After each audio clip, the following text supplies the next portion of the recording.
ক্রিকেটে একটা কথা আছে, ম্যাচ যেতে হয় মাঠে, কিন্তু টুর্নামেন্ট যেতে হয় নিলামের টেবিলে। আর এই কথাটাকে এবছর অক্ষরে অক্ষরে সত্য প্রমাণ করেছে একটি দল, রাজশাহী। বাকিরা যখন বড় নামের পেছনে ছুটছিল, রাজশাহী তখন ক্যালকুলেটর হাতে হিসাব মিলাচ্ছিল। শুরু থেকেই তাদের মধ্যে ছিল সেই কর্পোরেট লেভেলের প্রফেশনালিজম, যেটা দেখে মনে হচ্ছিল তারা শুধু খেলতে আসেনি, ট্রফিটা নিয়ে যেতেই এসেছে।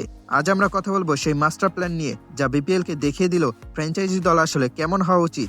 রাজশাহীর ফ্র্যাঞ্চাইজি ম্যানেজমেন্ট নিয়ে কি বলবো, এদের দক্ষতা তো অন্য লেভেলের। খাতা কলমে তারা এমন এক দল বানালো যেখানে তারকার চেয়েও কাজের মানুষের গুরুত্ব ছিল বেশি। তারা জানতো কাকে কোথায় দরকার, আর এই প্রফেশনালিজমটাই তো আমাদের বিপিএল এর দরকার ছিল, তাই না?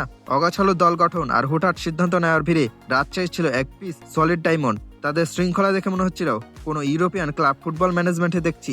বিপিএল কে উন্নত করতে হলে আসলে প্রতিটি ফ্র্যাঞ্চাইজিকে এই রাজশাহী মডেল ফলো করা উচিত। এবার আসে আসল জুটির কথায়।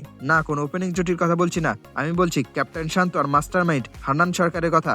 মাঠের বাইরে হান্নান সরকারের প্ল্যানিং আর ভেতরে শান্তর এক্সিকিউশন পুরো যেন সোনাই সোহাগা।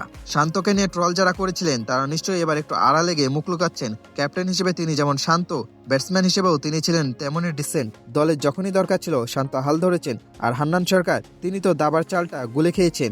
এই জুটির রসায়নই রাজশাহীকে বাকি পাঁচটা দল থেকে কয়েক যোজন এগিয়ে রেখেছিল। ফলাফল যা হওয়ার তাই হয়েছে।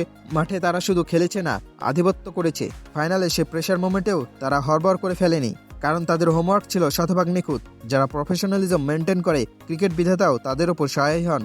রাজশাহীর এই জয় আসলে ক্রিকেটিং লজিকের জয়। সোজা কথায় রাজশাহী দেখিয়ে দিয়েছে শুধু টাকা ঢাললেই দল হয় না, দরকার সঠিক ভিশন আর শৃঙ্খলা। সামনের বিপিএল গুলোতে আমরা আশা করি বাকি দলগুলোও এই পেশাদারিত্ব শিখবে। অভিনন্দন রাজশাহী, আপনাদের এই রাজত্ব চলুক আরো বহুকাল।